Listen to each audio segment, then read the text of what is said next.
Ora siamo in Sardegna, dove tutti conoscono e parlano il dialetto. Quando i sardi parlano l'italiano, però, lo parlano bene, perché il loro dialetto è tanto diverso che, salvo nella pronuncia, non corrompe la lingua. Quando parlate tra di voi, parlate in sardo o parlate italiano? Certo, in sardo e certo in italiano e certo in sardo. E quando è che cominciate a parlare italiano? Quando siamo piccoli. Quando siamo a scuola! Nella discussione. Nella discussione. A scuola. Quando stai a scuola? No! Noi ci parliamo su saldo.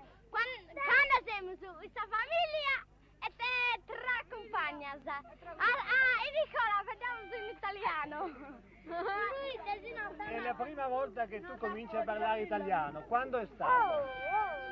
Quando andavi a scuola? All'asilo. Il gioco in dialetto, come si dice? Giocamos. Giocare a nascondersi, come si dice? Acquare. Acqua.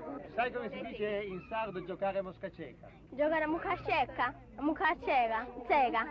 Ma si dice, si usa? Sì. Ci giocate? Sì. L'altalena, come si dice? Bandigallella. La merenda, come la chiami? La merenda. Il muratore? Muratore. Su fregamuro. Il padrone?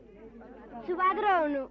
I bambini vengono a scuola e parlano in gran parte soltanto il sardo. Qual è l'esperienza di un maestro in questo campo? Come tratta i bambini, come parla con loro quando cominciano a parlare italiano? Perché guardi, il problema, innanzitutto che classe ha il maestro. Più piccoli sono i bambini, meno sanno parlare la lingua ufficiale, sanno parlare cioè quella del loro focolare domestico, del loro ambiente, perché il bambino riflette l'ambiente in cui vive. Ora, ovviamente, per un maestro sardo è facile fare questo agganciamento, perché noi dobbiamo nella scuola non creare una parentesi diversa dalla vita, ma dobbiamo fare una continuazione della vita.